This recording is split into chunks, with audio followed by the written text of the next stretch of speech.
The silence that fell across the Crithian armada was not the silence of fear, nor was it the calculated quiet of tactical assessment. It was the silence of incomprehension, the paralysis that grips a predator when it realizes, too late, that it has cornered something far more dangerous than itself. Commander Jothic's sensory appendages trembled as the human vessel materialized at the edge of the system. For 300 cycles, the Crithian Dominion had swept across this sector of space like a crimson tide, subjugating 47 civilizations, each more advanced than the last. Their doctrine was simple and had never failed: overwhelm with numbers, devastate with superior firepower, and absorb the remnants into the Dominion's ever-expanding collective. They had studied the humans extensively through intercepted transmissions, analyzed their primitive fusion drives and kinetic weapons, calculated their industrial capacity and military potential. The mathematics had been conclusive. Humanity should have fallen in less than a solar rotation. But the ship that now hung in the void, its hull scarred by what must have been thousands of engagements, was not supposed to exist. The energy readings made no sense. The configuration defied every principle of efficient design the Crithians had mastered over millennia. It was asymmetrical, brutal in its construction, festooned with weapon emplacements that seemed to have been added and modified in some desperate, ongoing evolution. This was not the ship of a civilization making its first stand. This was the ship of something that had been fighting far longer than the intelligence reports suggested. Jothic opened a communication channel, standard protocol for civilizations that had not yet understood their position in the natural order of things. Unidentified human vessel, you have entered Crithian-controlled space. Power down your weapons systems and prepare for integration into the Dominion. Resistance will result in the systematic destruction of your species. You have 1/10 of a cycle to comply. The response came not through the usual communication frequencies but across every spectrum simultaneously, a voice that seemed to bypass their equipment entirely and speak directly into the bridge. It was calm, almost conversational, carrying the weight of something that had long since moved beyond the need for posturing. "This is Captain Marcus Chen of the UHSV Indomitable. Your armada consists of 417 capital ships, approximately 6,000 support vessels, and 3 planetary siege platforms. You've deployed in a standard envelopment formation, Beta 7 variant, which suggests you expect minimal resistance and prioritize the capture of infrastructure over complete destruction. Your weapons are primarily plasma-based, effective range approximately 200,000 kilometers, with a charge time of 7.3 seconds between volleys. Your shield harmonics operate on a rotating frequency that cycles every 42 seconds, and your command ship, the large one attempting to hide behind the third moon, has a reactor signature consistent with supporting your entire fleet's tactical network." The bridge fell silent. Jothic's primary neural cluster processed the impossibility of what had just occurred. The human had just recited their complete tactical disposition with precision that suggested not scanning technology, but intimate familiarity. As if the human had fought this exact configuration before. Many times before. "You will withdraw from this system immediately," Captain Chen continued, his voice carrying no trace of anger or fear. "You will relay to your Dominion command that human space is not for conquest. You will do this because I am giving you the opportunity to learn a lesson without paying its full price. This is not a negotiation. This is a courtesy I extend because, unlike you, I remember what it was like to believe that strength was measured in numbers." Jothic's combat instinct overrode his tactical confusion. The human was alone. One ship. The Dominion had 417. The mathematics was still conclusive. He gave the order to attack. What happened next would be analyzed in Crithian military academies for generations afterward, not as a battle, but as a fundamental reassessment of what warfare meant when waged against an opponent who had already destroyed the version of themselves that could be destroyed. The Indomitable did not move. It did not need to. The first wave of Crithian attack ships, 300 strong, accelerated toward the human vessel in a textbook assault formation. At 150,000 kilometers, they entered what should have been effective weapons range. The Indomitable's response was not defensive. Captain Chen had not come to defend. He had come to teach. The human ship's weapons batteries spoke with a precision that seemed almost contemptuous. Each shot found not just a target, but the exact vulnerable point in each attacking ship's design, the junction where the shield generators connected to the primary power grid, the spot where armor was thinnest to accommodate sensor arrays, the precise angle where kinetic rounds would tumble through multiple compartments before detonating in the reactor core. These were not the tactics of superior technology. This was the application of hard-won knowledge, purchased with blood and failure and the systematic destruction of every assumption about what was possible. Within 17 seconds, the first wave ceased to exist. Not destroyed in the sense of being reduced to debris, but systematically dismantled as if by a surgeon who had performed the same operation thousands of times and had long since moved beyond the need for conscious thought. The second wave fared no better. The third wave never launched. Jafik watched his tactical display transform from an orderly assault into a cascading failure as ship after ship simply stopped functioning, disabled by shots that seemed to know where each vessel would be before it arrived. "You're wondering how this is possible," Captain Chen's voice cut through the chaos on the Krithian command deck. "You're running calculations, checking your intelligence data, trying to understand how a single ship can predict and counter an entire fleet. Let me save you the processing power. You're not fighting human technology. You're fighting human experience. And we have been fighting longer than you can possibly imagine." Jafik's secondary neural cluster was already running probability analyses, searching for the explanation. The data made no sense. Humanity's first recorded spaceflight had occurred less than 300 solar cycles ago. Their first interstellar vessel had left their home system barely 50 cycles past. How could they possess this level of tactical sophistication? The answer came not from analysis but from memory, from the one piece of human cultural data that the Krithian Intelligence Division had flagged as significant but dismissed as evolutionary inefficiency. Humans fought themselves. Constantly. Obsessively. They had been refining the art of warfare not against external threats, but against their own species, for the entirety of their recorded history. While the Krithians had spent millennia conquering species that barely understood conflict, humanity had been locked in an endless civil war against the only opponent that could truly teach them themselves. "I was not always this," Captain Chen said, and now there was something in his voice that transcended the tactical situation entirely. It was the voice of someone speaking a truth that had cost him everything to learn. 20 years ago, I commanded a research vessel. We studied nebular formations. My greatest concern was publication deadlines. I had a wife named Sarah and a daughter named Emma who wanted to be a xenobiologist. I was weak in every way that mattered when strength was required. I was comfortable. I was certain. I was convinced that the universe was fundamentally comprehensible and that violence was a choice rather than an inevitability. The Indomitable weapons had stopped firing, but the Krithian fleet remained paralyzed. Something in the human captain's tone had communicated more effectively than weapons that moving forward would be the last decision they ever made. The Viridian swarm came to our sector without warning. They had a doctrine similar to yours: overwhelm and absorb. They encountered my research vessel first. I tried to negotiate. I tried to reason. I tried to surrender. They responded by taking my ship and everyone on it. They kept us alive for 3 weeks while they studied us, learning human physiology so they could more efficiently process our colony worlds. My wife died on day 4. My daughter lasted until day 17. I lasted because I was useful. Because I could explain how our technology worked. Because I was willing to betray everything to survive one more day. Jafik felt something unfamiliar coursing through his neural network, not fear, but recognition. The recognition that he was not hearing a warrior's boast but a confession from something that had been fundamentally remade by circumstances that left no room for the luxury of remaining what it had been. They made a mistake on day 21, Chen continued. They left me alone with an engineering terminal for 47 seconds. It was enough. Not enough to escape, but enough to trigger a cascading reactor failure that destroyed their processing ship and 8 support vessels.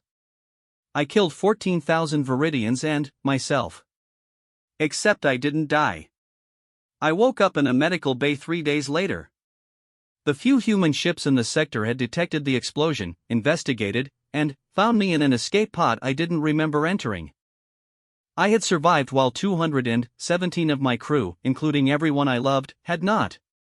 The human captain paused, and, in that pause, Jathik understood that he was not hearing a story but a transformation narrative, the kind that existed in Krithian mythology but that no living Krithian had experienced. The death of oneself and the violent birth of another. I spent 6 months in psychological rehabilitation. The doctors said I had trauma, that I needed to process grief, that I should accept what happened and find a way to move forward. They were kind. They were professional. They were trying to save the person I had been. But that person was dead. He died in that Viridian processing center the moment he realized that all his education, all his moral certainty, all his belief in the fundamental rationality of existence was just a luxury purchased by the fact that he had never encountered something that wanted to unmake him.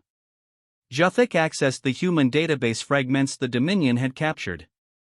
There were records, fragmentary but consistent, of an escalating conflict between humanity and multiple aggressive species.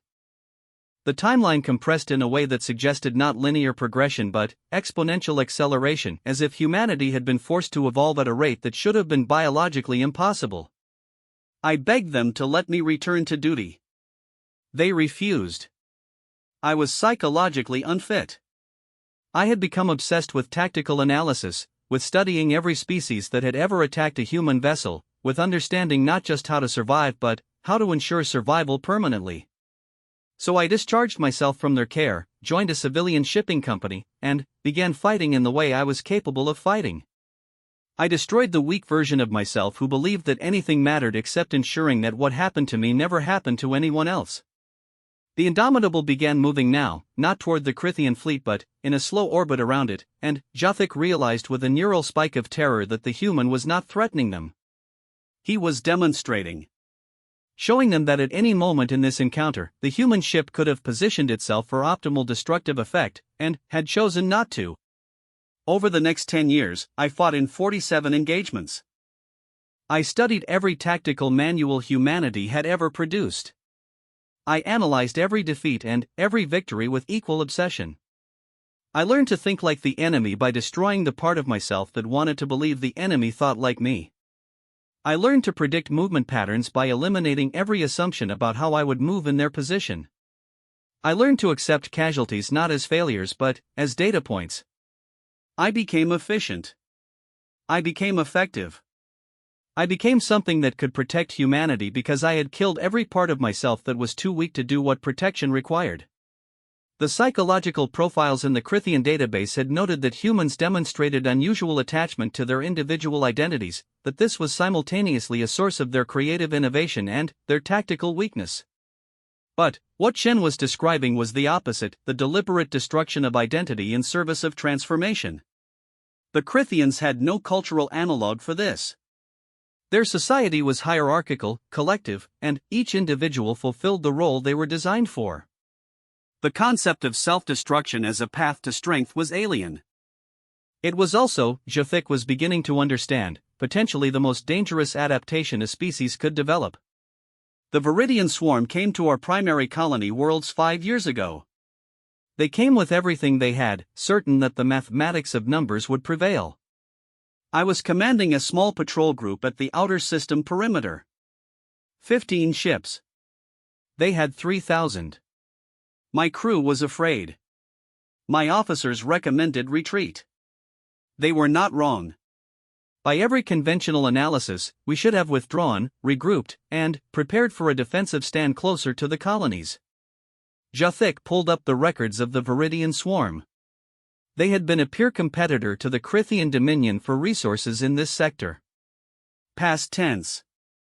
The swarm had disappeared from all communication channels approximately 5 solar cycles ago. The Dominion had assumed they had overextended and collapsed, as aggressive species often did. Now Jathik was beginning to suspect a different explanation. I ordered my ships to attack. Not because I believed we could win, but because I had destroyed the part of myself that needed to survive. The crew thought I was insane. Perhaps I was. But insanity is just clarity that others are not yet ready to accept. We went in with a simple doctrine: every ship fights until it cannot fight, and, when it cannot fight, it becomes a weapon. We lost 11 ships in the first hour. But those 11 ships took 400 Viridian vessels with them. We learned their shield frequencies, their communication protocols, their tactical decision trees. We purchased that knowledge with blood, and then we used it. The Crithian fleet was receiving new orders from the Dominion command ship. Withdraw to defensive positions. Jathik ignored them. He needed to hear the rest. He needed to understand what his fleet was facing. The battle lasted 4 days. By the end, I had 9 ships remaining from an original defense force of 47. The Viridians had 16,000. By every mathematical analysis, we had lost. But mathematics only accounts for what is, not for what can be unmade. We had something they didn't. We had nothing left to lose because we had already accepted the loss. We fought like we were already dead, and that made us unkillable. Captain Chen's voice carried a weight now that seemed to press against the very hull of the Crithian ships. We didn't destroy the Viridian swarm. We unmade them. We learned to think like they thought, to predict like they predicted, to evolve faster than they could adapt. Every ship they destroyed taught us something new. Every tactic they employed became a weapon we could use against them. Within 6 months, they stopped coming to our space. Within a year, they had ceased to exist as a coherent civilization. Not because we were stronger. Because we were willing to become what strength required. The tactical analysis programs in Jathik's command suite were producing results now that made his neural clusters burn with the effort of processing. The human ship's weapon signatures matched 17 different civilization types. The hull configuration incorporated design principles from at least 30 different species. The Indomitable was not a ship. It was a monument to adaptation, a physical manifestation of the principle that survival belonged to those willing to abandon every preconception about what they were. You came to human space expecting to find a young civilization, easy to dominate, rich in resources, and weak in will. You came with 417 ships because your intelligence suggested that would be overwhelming force. Your intelligence was not wrong about humanity's industrial capacity or our technological level. Your intelligence failed to account for the one thing that cannot be measured in factory output or weapons ranges. You failed to understand that we have been fighting a war of self-destruction since before we left our home world. Every human who survives contact with true violence has already destroyed the weak version of themselves. We are not a civilization of individuals trying to become warriors. We are a civilization of survivors who had to kill the part of ourselves that couldn't protect what we loved. Jathik made a decision that would either save the Crithian Dominion or end his command. He opened a direct channel to the human ship, bypassing his own command structure. Captain Chen. You have made your point. We are withdrawing from this system. But, I must ask, as one commander to another, why did you not simply destroy us? You clearly had the capacity from the moment you arrived. The silence stretched for 7 seconds. When Chen spoke again, there was something different in his voice, not softer, but more human. As if speaking directly to another being had reminded him of something he had almost forgotten. Because I remember what it was like to believe that strength was enough. I remember commanding my research vessel and thinking that understanding the universe made me wise. I remember the certainty, the comfort, the belief that I could navigate any situation through intelligence and reason. And I remember the exact moment when that version of me died. It was not when the Viridians first attacked. It was not when they killed my wife. It was the moment I realized that all my education, all my ethics, all my carefully constructed worldview was just scaffolding around a fundamentally weak core. The moment I understood that I had to destroy everything I believed I was in order to become something that could prevent others from experiencing what I experienced. Jathik processed this. You are offering us the same opportunity. I am offering you the choice I never received. You can withdraw now, report to your dominion that human space is defended by something you don't understand, and perhaps they will listen. Perhaps they will realize that conquest is a luxury afforded to civilizations that have never encountered something willing to destroy itself completely in order to ensure the enemy cannot win. Or perhaps they will send more ships, convinced that numerical superiority must eventually prevail. If they make that choice, I will teach them the same lesson I taught the Viridians. Not because I want to. Because I destroyed the part of myself that had the luxury of wanting anything other than the absolute security of my species. The Crithian commander began issuing withdrawal orders. His fleet, confused but disciplined, started to disengage. As they did, Captain Chen transmitted one final message, and this time it was not addressed to Jathic alone but to every ship in the fleet, every recording system, every communication relay that would carry this moment back to the Dominion core worlds. I am Marcus Chen. 20 years ago, I was a scientist who believed the universe could be understood. 15 years ago, I was a survivor who had lost everything. 10 years ago, I was a warrior who had learned that victory requires the complete destruction of weakness. 5 years ago, I became something else, something that exists solely to ensure that humanity never again faces extinction because we were too comfortable, too certain, or too weak to do what survival demands. I am not the strongest human. I am not the smartest. I am not the most skilled. I am simply the one who destroyed every part of himself that could be destroyed by others. And, in doing so, I became indestructible. The Crithian fleet withdrew from the system in perfect formation, their sensors tracking the Indomitable until it vanished beyond scanning range. Jathic filed his report with utmost precision, knowing that it would be dismissed by Dominion Command as the exaggeration of a commander who had lost his nerve. He included every tactical detail, every energy reading, every word Captain Chen had spoken. He concluded with a recommendation that would end his military career: humanity should be classified as an existential threat and given absolute birth. The recommendation was rejected. 6 months later, the Dominion sent a grand armada to human space, 4,000 ships, the largest military force the Crithians had ever assembled. It was led by Supreme Commander Vathran, a tactical genius who had never lost an engagement, who dismissed Jathic's report as the fantasies of a broken mind. The armada encountered 17 human ships at the boundary of the system designated as Sol. Captain Chen's vessel was the first. The battle lasted 11 hours. When it was over, 3 human ships remained functional. The Crithian Dominion had lost its entire Grand Armada. Supreme Commander Vathran's final transmission, sent as his flagship broke apart, consisted of 3 words repeated in every Crithian dialect: "They cannot die." But that was not quite accurate. Humans could die. They died by the thousands in the defense of their space, in the protection of their colonies, in the endless war against species that saw them as resources to be harvested.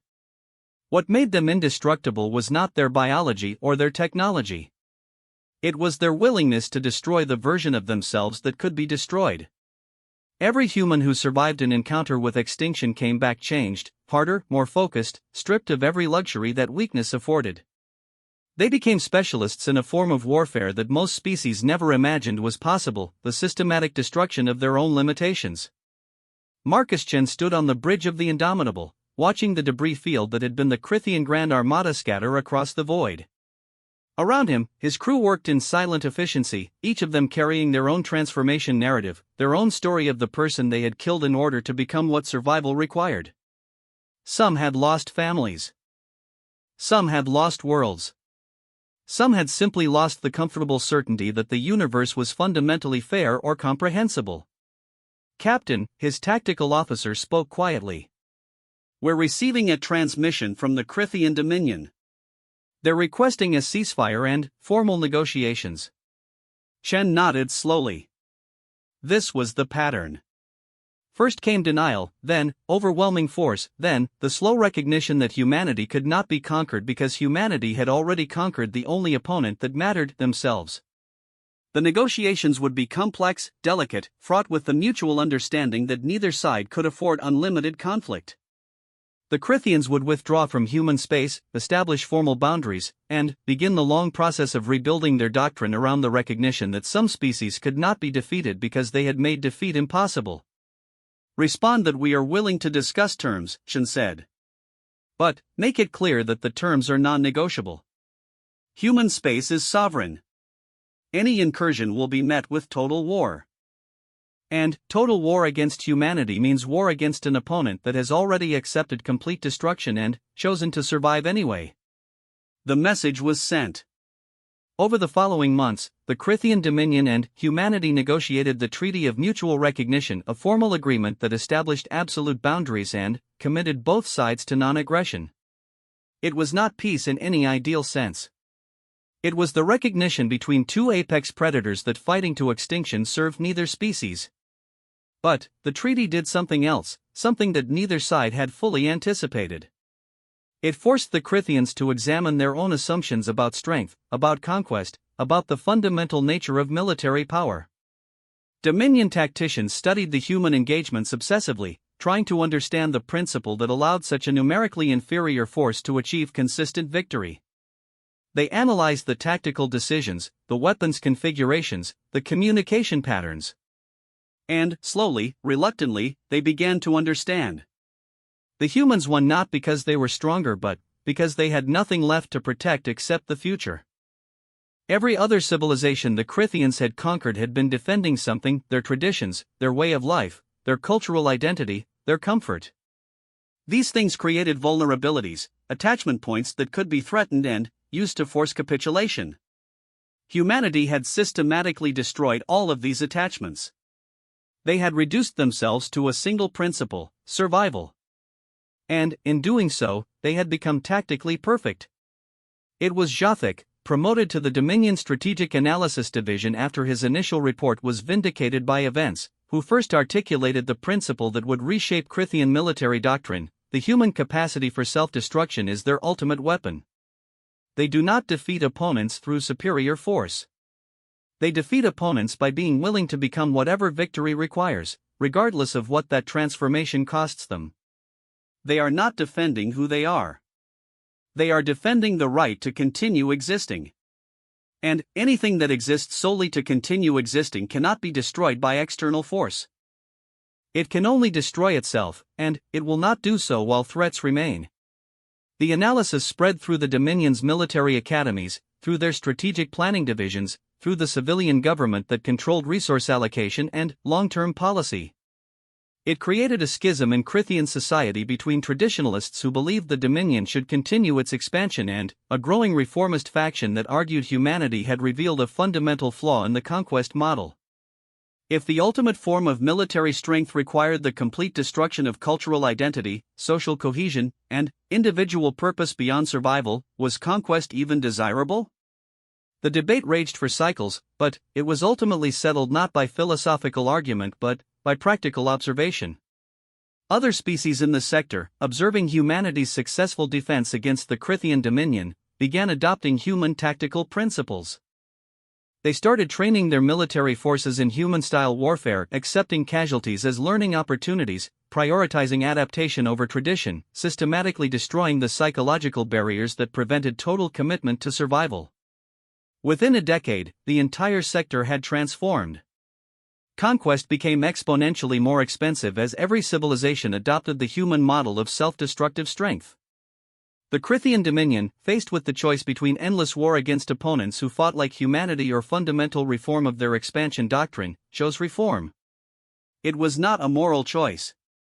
It was a practical recognition that the mathematics of conquest had changed. You could not conquer an opponent willing to destroy itself completely rather than accept subjugation.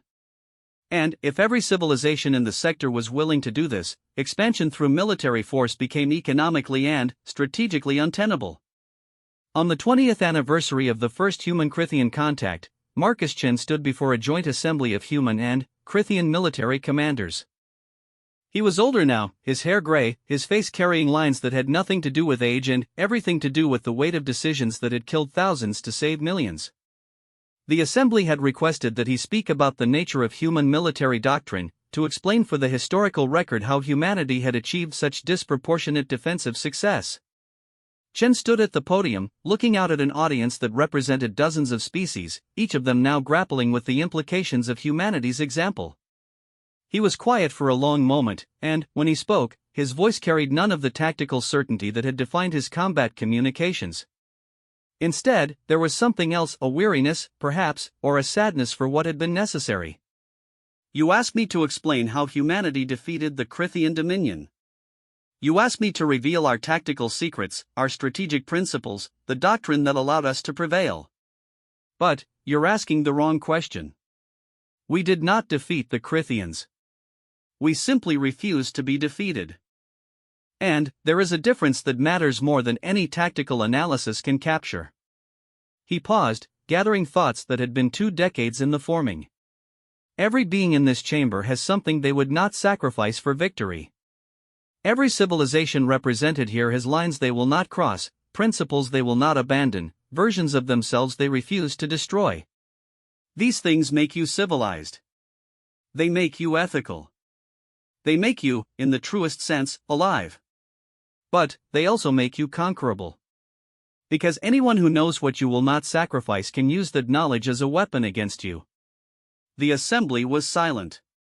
Chen continued, humanity crossed those lines. We did not choose to. We were forced to by circumstances that gave us no alternative. When the Viridians came, when the Crithians came, when every aggressive species in this sector came to harvest our worlds, we had 2 choices, die as the people we were, or survive as something else entirely. We chose survival. And, the cost of that choice was everything that made us human in any sense that our ancestors would recognize. He looked directly at Jathic, who sat in the Crithian delegation, his sensory appendages focused entirely on the human captain. Commander Jathic asked me, during our first encounter, why I did not simply destroy the Crithian fleet. I told him that I remembered what it was like to believe that strength was enough. But, there's more to it than that. I didn't destroy your fleet because doing so would have destroyed the last part of myself that I cannot afford to lose, the part that remembers why survival matters. If I become so perfectly adapted to warfare that I cannot remember what I'm defending, then, I have not survived. I have simply become a weapon that happens to be made of flesh. The admission hung in the air like smoke. Chen's hands gripped the podium, and, for the first time in 20 years, those watching could see not the indestructible captain but the broken scientist underneath, still bleeding from wounds that would never fully heal. I want you all to understand something, Chen said, and now his voice was rough with emotion that tactical discipline could not quite suppress. What humanity has become is not a triumph. It is a tragedy that we survived. Every human who fights in our defense forces has destroyed parts of themselves that should never have needed destruction. We have children who train for war before they learn art. We have scholars who study xenocide patterns instead of cultural exchange. We have turned our entire civilization into a mechanism designed solely to prevent our extinction, and, in doing so, we have made ourselves unrecognizable to the people we were when we first reached for the stars. He straightened, and, the vulnerable moment passed, replaced by the certainty that had kept humanity alive through 2 decades of existential war. But, we would do it again. We would make the same choice in every possible timeline because the alternative is extinction.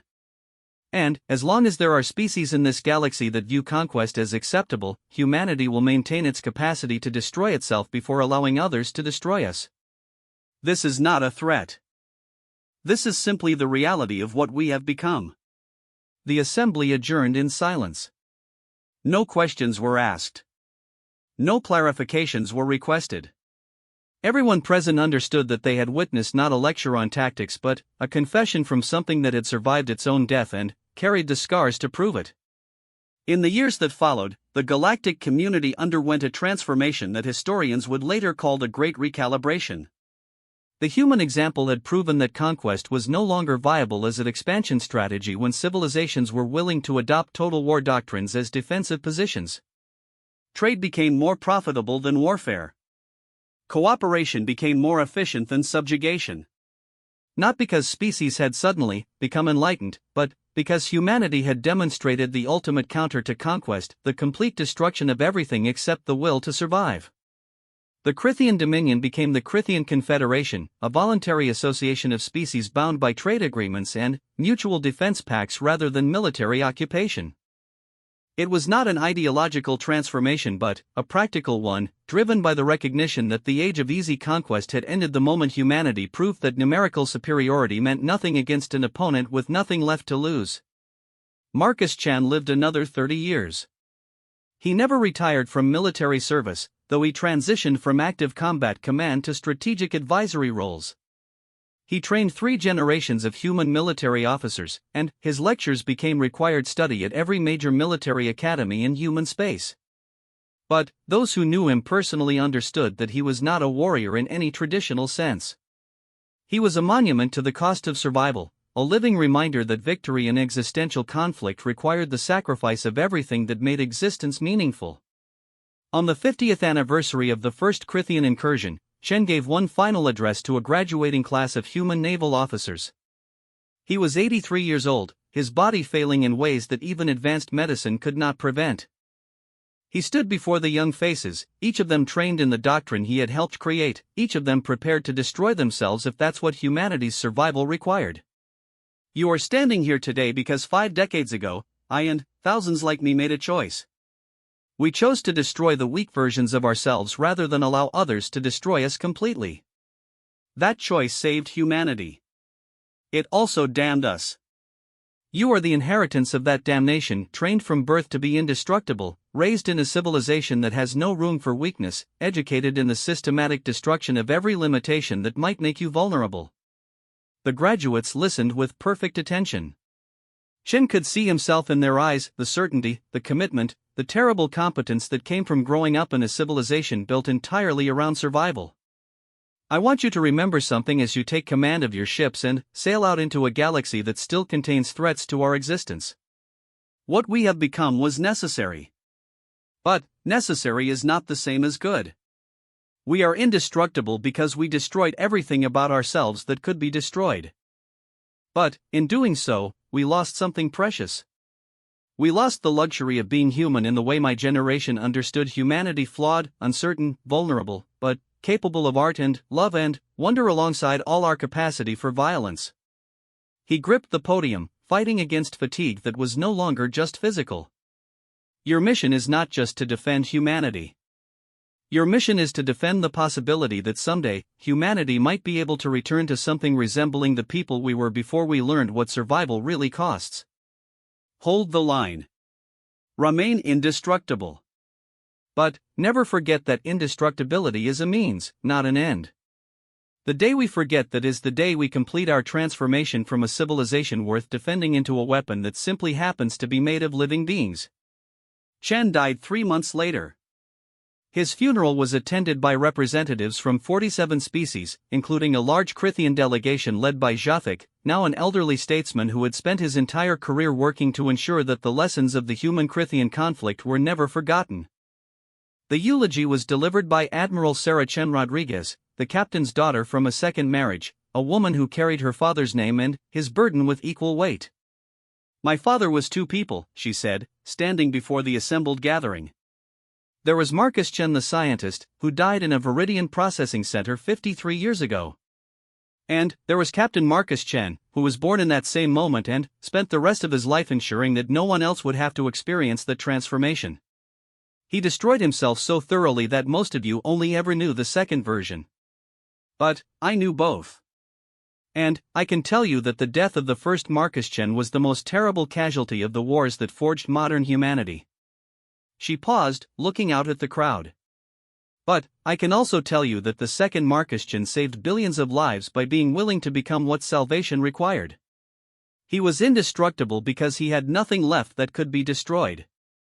And, in being indestructible, he made humanity indestructible. That is his legacy. That is our inheritance. And that is the burden we must carry until the day comes when humanity can afford to be weak again. The funeral concluded with a traditional human military ceremony, the playing of taps, a final salute, and the dispersal of Chen's ashes into space from the bridge of the Indomitable, the ship that had been his home for more than 4 decades. As the ashes scattered into the void, Admiral Chen Rodriguez stood at the viewport, watching them disappear among the stars. Rest now, she whispered. You've earned it. We'll hold the line. And they did. The generations that followed maintained the doctrine that Marcus Chen and his contemporaries had forged. They remained vigilant, prepared, indestructible. The galaxy learned to accommodate humanity not as equals but, as a cautionary example, a species that had survived by destroying every part of itself that could be destroyed, and, in doing so, had become something that could not be conquered because it had already conquered itself. The principle became known across the galactic community as Chen's doctrine: the man who destroys his weak self can never be destroyed by others. It was studied in military academies, debated in strategic planning sessions, and referenced in diplomatic negotiations as the ultimate deterrent against aggression. Because everyone understood that you could not defeat an opponent who had already accepted total destruction and chosen to survive anyway. But there was another legacy, one that Marcus Chen would never see but that his daughter and the generations that followed worked to preserve. It was the memory of what humanity had been before it became indestructible. The art, the literature, the philosophy, the simple joy of existence that had characterized human civilization before.